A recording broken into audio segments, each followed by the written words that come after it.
વિદ્યાર્થી મિત્રો, અને આગલા વિડીયોમાં આપણે એક સૂત્ર મેળવ્યું હતું, પથ તફાવત.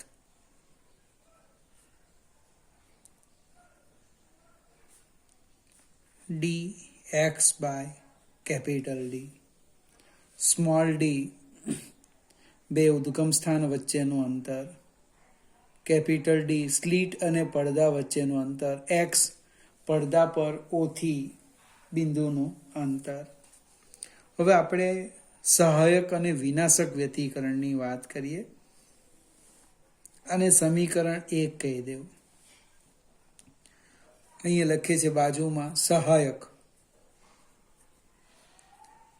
વ્યતિકરણ. હવે સહાયક વ્યતિકરણ માટે પથ તફાવત છે n લેમ્બડા. સમીકરણ 2. 1 અને 2 ને સરખાવો.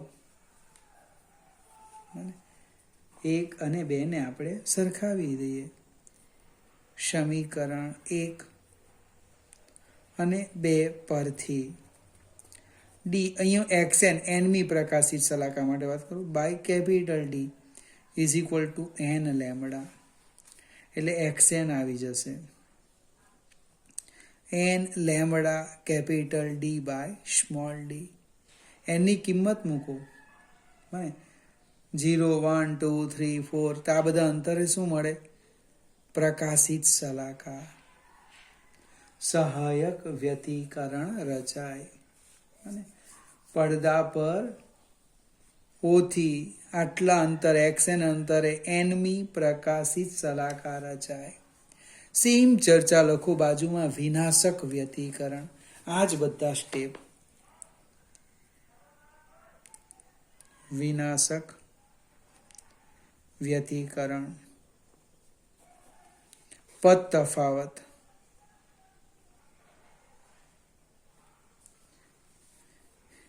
બરાબર twice n plus 1 lambda by 2. સમીકરણ 3.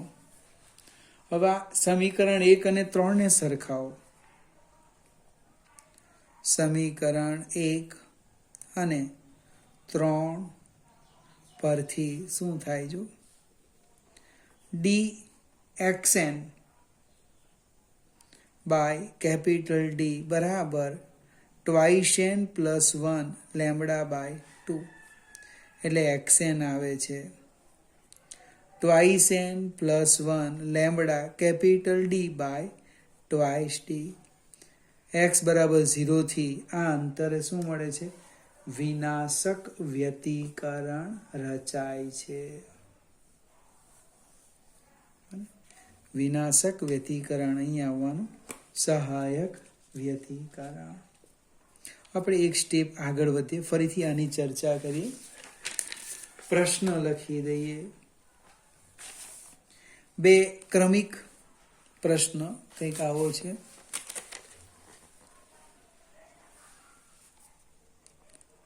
બે ક્રમિક પ્રકાશિત સલાકા વચ્ચેનું અંતર, અથવા 2 ક્રમિક પ્રકાશિત ની લખવું હોય તો અપ્રકાશિત લખો. હવે ક્રમિકનો અર્થ જોઈએ. મધ્યસ્થ પ્રકાશિત સલાકાના મધ્ય બિંદુથી એનમી પ્રકાશિત સલાકાનું અંતર લખીએ.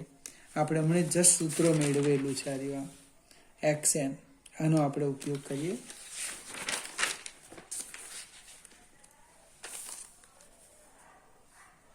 મધ્યસ્થ પ્રકાશિત સલાકાના મધ્ય બિંદુથી, અથવા ડાયરેક્ટ જ લખીએ એનમી પ્રકાશિત સલાકા માટે. એનમી પ્રકાશિત સલાકા માટે એક્સએન આમ લખાય, X N n lambda capital D by small D. તે જ પ્રમાણે લખીએ n પ્લસ 1 મી પ્રકાશિત સલાકા માટે તો આમ થશે. જો xn પ્લસ 1 બરાબર n+1 lambda capital D by small D. અને નંબર 1 આપો અને નંબર 2 આપો. સમીકરણ 2 માઇનસ સમીકરણ 1 xn પ્લસ 1 માઇનસ xn બરાબર n+1 lambda capital D by small D minus n lambda capital D by small D. સામાન્ય કાઢીએ જે કંઈક નીકળે તે. તો અહીંયા n+1 minus n lambda capital D by small D લગભગ n નીકળી જશે. એટલે xn plus 1 minus xn equal to lambda capital D by small D. બે ક્રમિક પ્રકાશિત શલાકા વચ્ચેનું અંતર તમારી બુકની અંદર એની સંજ્ઞા આપી છે beta. xn plus 1 minus xn it means beta બરાબર lambda capital D by small D. આના કરતાં થોડુંક સરળ પડે, બીટા યાદ રાખવાનું. બે ક્રમિક પ્રકાશિત શલાકા વચ્ચેનું અંતર. હવે પ્રકાશિતની જગ્યાએ હું અપ્રકાશિત લઈ લેમ. જોઈએ મને હેડિંગ બદલી કાઢું છું. જોજો અહીંયા શું લખ્યું છે? પ્રકાશિત. એની જગ્યાએ અપ્રકાશિત શલાકા લેમ છું. બે ક્રમિક અપ્રકાશિત શલાકા. બે ક્રમિક અપ્રકાશિત શલાકા માટે તો એનમી અપ્રકાશિત શલાકા xn બરાબર લખાય twice n plus 1 lambda capital D by twice D. આ એનમી માટે લખ્યું. હવે વાક્ય રચના જોજો. n+1મી માટે લખું છું. n+1મી અપ્રકાશિત શલાકા. તો શું લખાય? વાક્ય રચના જોજો. x જ્યાં n દેખાય ત્યાં n+1 મૂકો બરાબર. હવે જે લખવાનું છે અહીંયા છે ટ્વાઇસ. એનની જગ્યાએ શું લખવાના? n+1. જો તમે કાઉન્સ કાઢવાના ભૂલી ગયા તો ઊંધો અર્થ થઈ જાય, જવાબ જ નહીં આવશે. +1 lambda capital D by twice D. સાદું રૂપ અપાય એટલું આપીએ. Twice n plus 2 plus 1 lambda capital D by twice D. એટલે કેટલા થવાના? xn પ્લસ 1 બરાબર twice n plus 3 lambda capital D by twice D. હવે આ સમીકરણ ધારો કે આને હું 2 કહું અને આપણે 1 કહીએ xn. હવે xn પ્લસ 1 એટલે કે સમીકરણ 2 માઇનસ સમીકરણ 1. xn plus 1 minus xn twice n plus 3 lambda capital D by twice D minus twice n plus 1 lambda capital D by twice D. હવે આમાં જે કંઈક સામાન્ય નીકળે બહાર કાઢી લઈએ. તો કે twice n plus 3 minus twice n minus 1. ખ્યાલ આવશે ને? આમાં કંઈ છે નથી. આટલો ભાગ બહાર કાઢી નાખો. માઇનસ એટલે બંને પદ માઇનસ થઈ ગયા. એટલે બરાબર ચેક કરો.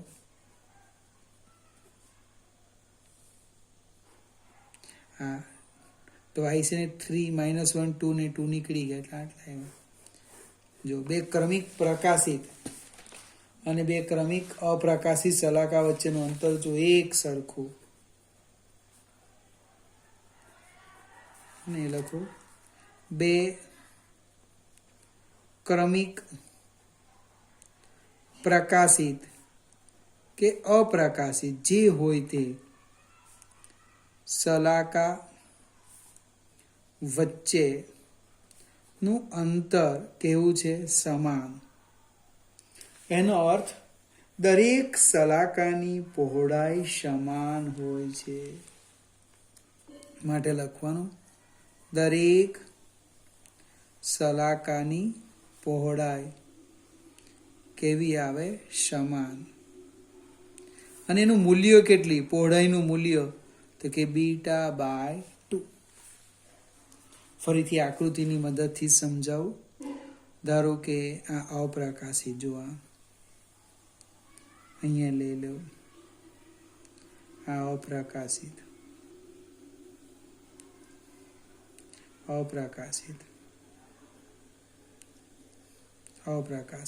બને તો તમે આ અંતર માપો. બે ક્રમિક અપ્રકાશિત, આ પ્રકાશિતનું માપો. બને અહીંથી શરૂ થયું, અહીંથી આ અંતર કેવું આવે? એક સરખું. એ ક્યારે શક્ય? તો કે આ દરેક શલાકા છે અપ્રકાશિત પ્રકાશિત, બને અપ્રકાશિત પ્રકાશિત, અપ્રકાશિત પ્રકાશિત, અપ્રકાશિત પ્રકાશિત, બધાની પહોળાઈ કેવી હોય?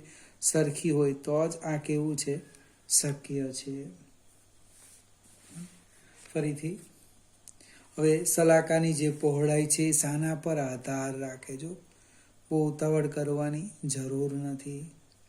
તો સ્મોલ ડી ના વ્યસ્ત પ્રમાણમાં, એટલે બે ઉદ્ગમ સ્થાન વચ્ચેનું અંતર જો ઓછું હોય તો પહોળાઈ વધારે મળે.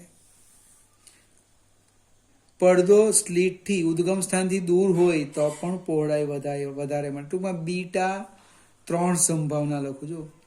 બીટા ચલે છે, લેમ્બડા ચલે છે, કેપિટલ ડી ચલે છે 1/d. એટલે વધારો કે ઘટાડો કરવો એ આપણે નક્કી કરવાનું કે કઈ ભૌતિક રાશિનેમાં આપણે કેવો ફેરફાર કરીએ. ફરીથી જૂના કોર્સમાં એક આ પ્રશ્ન પૂછાતો, એટલે આ તો આખી ચર્ચા કરીએ એવું નહીં, માત્ર બે ક્રમિક પ્રકાશિત હોય કાં બે ક્રમિક અપ્રકાશિત શલાકા વચ્ચેનું અંતર શોધો. પણ એના માટે તમને આ આવડવું જોઈએ. એ જે મેળવ્યું ને આપણે શરૂઆત કરી અપ્રકાશિત માટે અને આ પ્રકાશિત માટે. ધારો કે ભૂલી ગયા તો શું કરો? જસ્ટ વિકલ્પના કરો કે એ સૂત્ર હું ભૂલી ગયો. તો જો આ થિયરી, પદ તફાવત dx/d, સહાયક હોય તો n લેમ્બડા, વિનાશક હોય તો આ બેને સરખાવો એટલે સૂત્ર આવી જશે. તમારી બુકની અંદર કેટલીક આકૃતિ પણ આપી હશે. અને એ ફિગર જરા ચેક કરી લેજો. હવે સેજ આપણે આગળ જઈએ.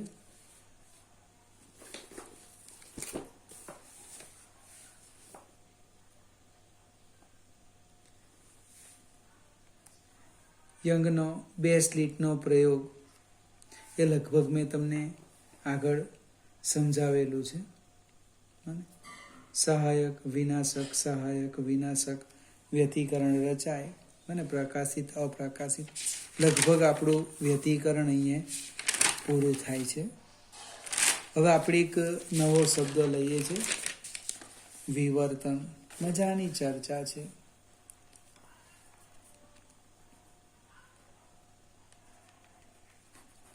વિવર્તન કોઈ પણ અપારદર્શક, અડચણ, અવરોધ, બને આમ પ્રકાશ આમ જતો તો આમ જાય છે બરાબર ને, પણ રસ્તામાં તમે કોઈક અવરોધ મૂકી દેવું તો વાંકો વળી જાય. બને હવે આમ જાય આમ. તો આ જે વાંકા વળવાની જે ઘટના છે ને એને વિવર્તન કહેવાય. કોઈ પણ અડચણની ધાર પાસેથી કોઈ પણ અડચણ ની ધાર પાસેથી પ્રકાશના વાંકા વળવાની ઘટનાને વિવર્તન કહે છે. ફરીથી સમજાવું, કે પ્રેક્ટિકલી જોવું છે તો જોઈ શકાય. દાખલા તરીકે એક આ પૂઠું લઈ લો, આ રીતનું અપારદર્શક છે. તમે તમારી આંખ અહીંયા રાખો તો સામે કંઈ જ દેખાય નહીં. હવે પૂઠામાં તમે એક છિદ્ર પાડી દો, નાનું છિદ્ર પાડો, મને જેમ અથવા 2-3 છિદ્રો પાડો જુદા જુદા વ્યાસના, તો વધારે ખ્યાલ આવે. હવે એ છિદ્ર પાસે તમે આંખ મૂકો ને અવલોકન કરો, એ છિદ્રની સરખામણીમાં તમને વધારે ભાગ દેખાય. વિવર્તન, અડચણ, આ અવરોધ આવવાનો, એ ધાર પાસેથી પ્રકાશ વાંકો વળે, એ વાંકા વળવાની ઘટનાને વિવર્તન કહે છે. કેટલાકના ઘરે બારણું હોય, એટલે કેટલાકના ઘરે મીન્સ કહેવાનું બધાને તો બારણું હોય, પણ એ બારણાની અંદર કોઈક જગ્યાએ આપણે આંખને અનુરૂપ છિદ્ર મૂકેલું હોય, ખૂબ નાનું હોય, તો છિદ્રમાંથી સામેનો ઘણો બધો મોટો ભાગ દેખાય. છિદ્રનો વ્યાસ જુઓ અને તમે જે ભાગ જુઓ એની કલ્પના કરો તો તમને વિવર્તન ખ્યાલ આવશે. માઇક્રો ઝેરોક્સ કઢાવો, બને કેટલાક માણસની મગજમાં સંગ્રહ કરવાની ક્ષમતા ઓછી હોય, એ માઇક્રો ઝેરોક્સ કઢાવે પરીક્ષામાં. જે નરી આંખે વાંચી પણ નહીં શકાય એવી માઇક્રો ઝેરોક્સ લેવો. અરે પેપર લઈ લો તો પણ ચાલે. હવે એક કડક પૂઠા ઉપર એક સૂક્ષ્મ છિદ્ર પાડીને એમ ફેરવો, તમને એવું લાગે બહિર્ગોળ લેન્સ મૂકેલો છે, અક્ષર મોટા દેખાશે. કારણ શું છે? વિવર્તન. હવે પરીક્ષામાં વિવર્તનની વ્યાખ્યા પૂછેલી હોય તો જરાક શાંતિથી જોવાનું, કઈ પૂછી છે વિવર્તનની વ્યાખ્યા, તો કોઈ પણ અડચણની ધાર પાસેથી પ્રકાશના વાંકા વળવાની ઘટનાને વિવર્તન કહેવાય. પણ સચોટ વ્યાખ્યા લખો, એમ કે સચોટ વ્યાખ્યા લખો. તો એમાં શું થાય, તો એ જસ્ટ રફ સમજાવો. આ એક સ્લીટ છે, સ્લીટ. હવે એમાંથી આખું તરંગ અગ્ર પસાર થાય. તરંગ અગ્ર આખું પસાર થતું હોય તો સીધું જ જાય, એ વાંકું વળવાનું નહીં, એમાં વિવર્તન નહીં થાય. પણ જો એ અડચણની ધાર, એટલે અડચણ, આ સ્લીટની જે પહોળાઈ છે ખૂબ ઓછી હોય અને આ તરંગ અગ્ર છે, એ આખું જો પસાર ન થાય તો તમને અહીંયા શું જોવા મળે? વિવર્તન. જૂના કોર્સમાં એક રિપલ ટેન્કનો પ્રયોગ હતો, તેમાં આની સમજૂતી હતી. તરંગ અગ્રના આ મર્યાદિત ભાગ, અને તરંગ અગ્રના મર્યાદિત ભાગથી નીપજતી ભૌતિક અસરને વિવર્તન કહે છે. આખું ને આખું તરંગ અગ્ર જતું રહે તો વિવર્તન જોવાનું નહીં મળે. આપણે ધીમે ધીમે ચર્ચા કરીએ. તરંગ અગ્રના મર્યાદિત ભાગથી નીપજતી ભૌતિક અસર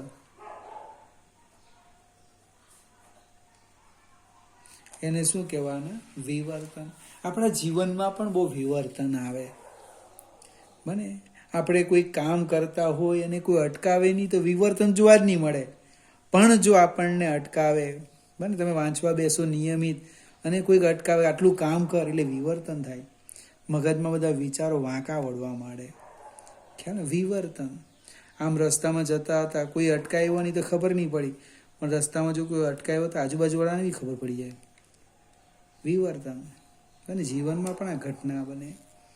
વિવર્તન શાના પર આધાર રાખે? મેઇન પોઈન્ટ છે, ડાયરેક્ટ લખવાનું છે અહીંયા આપણે. વિવર્તન λ/d ના ગુણોત્તર પર આધાર રાખે છે. ફરીથી સરસ મજાનું ઓબ્જેક્ટિવ છે. વિવર્તન એ લેમ્બડા બાય ડીના ગુણોત્તર પર આધાર રાખે છે. આ સ્લિટ બારણુંની પહોળાઈ જેમ ઓછી તેમ વિવર્તન વધારે, અને લેમ્બડા મોટા તેમ વિવર્તન વધારે સમપ્રમાણમાં. લેમ્બડા બાય ડી નો ગુણોત્તર 1 હોય તો વિવર્તન જોવા નહીં મળે. જેમ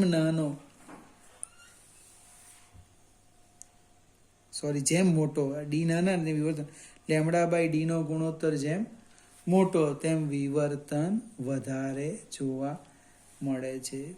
હવે બીજા કેટલાક બુકમાં બહુ સરસ ઉદાહરણ આપેલા છે. કેટલીક વખત સૂર્યાસ્ત કે સૂર્યોદય સમયે પડછાયો પડતો હોય, તમે જોજો તમારા ઘરમાં પણ આમ તેમ જ્યાં સેટ થાય ત્યાં એ પડછાયામાં બને બધું પ્રકાશિત અપ્રકાશિત ઝાંખી સલાકાઓ જોવાની મળે. કોને કારણે? વિવર્તનને કારણે. આ તો મેં જોયું છે એટલે તમને કેમ તમને પણ મળશે.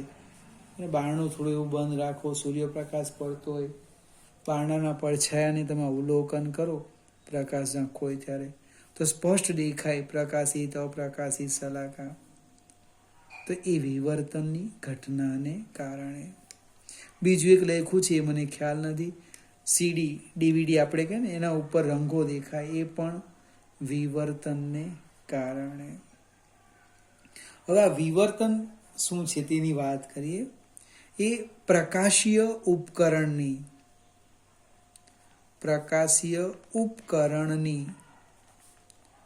મોટવણી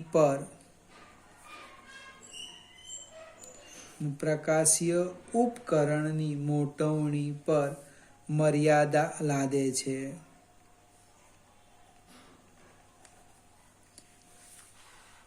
ફરીથી, પ્રકાશીય ઉપકરણની મોટવણી પર વિવર્તન મર્યાદા લાદે છે. જેમ લેન્સનો વ્યાસ ઓછો તેમ મોટવણી વધારે મળે, પણ વ્યાસ ઘટે એટલે ડી ઘટે એટલે વિવર્તન મળે. એટલે પ્રતિબિંબ કેવું બની જાય? અસ્પષ્ટ બની જાય. વિવર્તનના અહીંયા પ્રકાર આપેલા છે.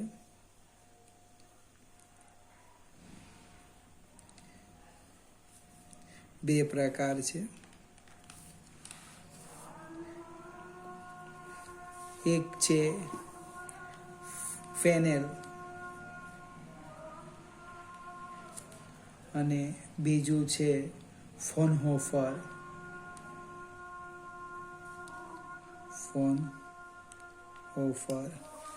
ફેનેલ અને ફોનહોફર વિવર્તન ખબર કેવી રીતે પડે? તો સ્લિટ પર આપાત તરંગ અગ્ર પરથી કેવું લખવાના? સ્લિટ પર આપાત તરંગ અગ્ર જો ગોળાકાર કે નળાકાર હોય તો ફેનલ, અને જો સમતલ હોય તો ફોનહોફર. સ્લિટ પર આપાત તરંગ અગ્ર જો ગોળાકાર કે નળાકાર હોય તો ફેનલ, અને સમતલ હોય તો કયું વિવર્તન? ફોનહોફર વિવર્તન. હવે એક પ્રશ્ન છે, એનું સોલ્યુશન આપણે જોઈએ કે બાજુના રૂમમાં ઊભેલી વ્યક્તિનો અવાજ સાંભળી શકીએ પણ એને જોઈ શકતા નથી. ધારો કે જે બારણું છે એ બારણું ખુલ્લું છે, એની પહોળાઈ લઈ લો તમે 1 મીટર. હવે પ્રકાશની વાત કરું અને અવાજ એટલે ધ્વનિ. પ્રકાશમાં આપણે કોઈ એક રંગ લઈ લઈએ, કોઈ પણ રંગ હશે, ધારો કે 6000 એંગસ્ટ્રોમ એટલે 6 × 10⁻⁷ મીટર. એટલે એનો લેમ્બડા બાય ડી ગુણોત્તર મળે આટલો, 6 × 10⁻⁷ મીટર. ધ્વનિની વાત કરીએ ધારો કે જે ધ્વનિની આવૃત્તિ છે એ 330 હર્ટ્ઝ લઈ લેમ, એનો વેગ પણ લઈ લેમ 330 મીટર પર સેકન્ડ. હવે આવૃત્તિ ગુણ્યા લંબાઈ ઇક્વલ ટુ વી, એટલે કે તરંગ લંબાઈ વી બાય આવૃત્તિ ન્યુ, એટલે કે 330 ભાગ્યા 330 ઇક્વલ ટુ 1. એટલે લેમડા બાય ડી નો ગુણોત્તર જો 1/1 ઇક્વલ ટુ 1. તમે પ્રકાશની સરખામણીમાં ધ્વનિ માટે લેમડા બાય ડી નો ગુણોત્તર ખૂબ જ મોટો છે, એટલે કે ધ્વનિનું વિવર્તન વધારે થાય, 90 ડિગ્રીના કોણે થાય, અને દરેક રૂમના દરેક ખૂણામાં આપણે એનો અવાજ સાંભળી શકીએ પણ એને જોઈ શકતા નથી.